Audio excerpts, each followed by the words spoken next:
The public's perception of aid, yes, is poor. I think people would support it if they knew more about it.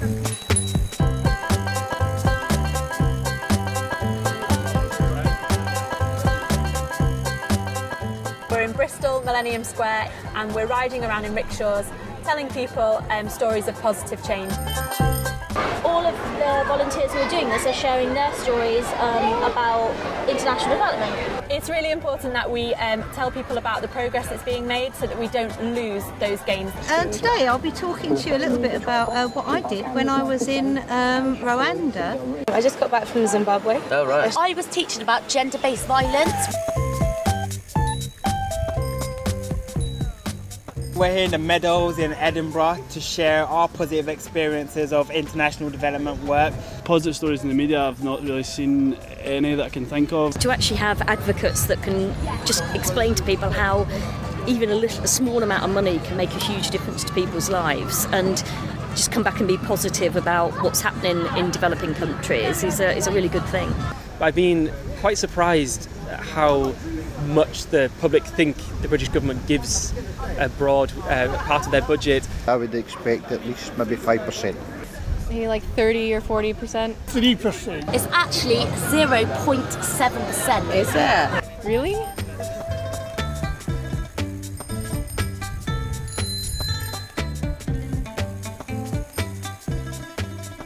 What do you think about girls in developing countries not being able to go to school? There should be a world law. Girls and boys have the same right. Your life is hard. You need to think about the people in developing countries and how they are coping.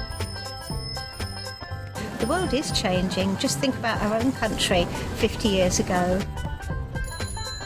My Sama took me for a nice little rickshaw ride, and he taught me that since 1990 the amount of people living on $1 a day has been cut in half. So that's pretty awesome. I've learned today about international development that even though we don't give a lot, what we do give makes a huge difference. Things are good, like they're not completely good, but things are improving a lot. Global poverty has affected girls more severely than boys.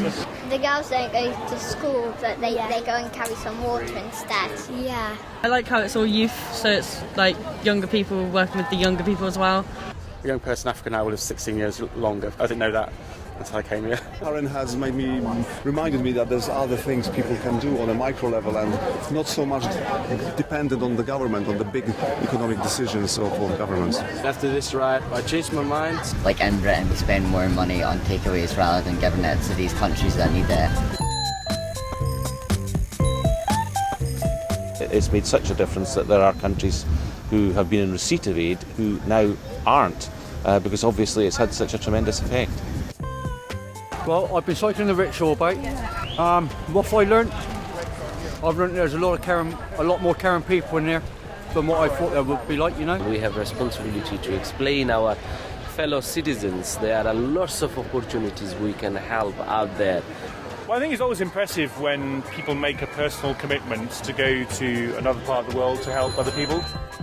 It's been a lot of people who've done a ride, has found that they have changed their minds or they've been more interested by our volunteers' personal stories, and that's the key thing, because that's what volunteers can bring. Just starting those conversations, getting those thoughts going in people's minds is going to be the start of a bigger change.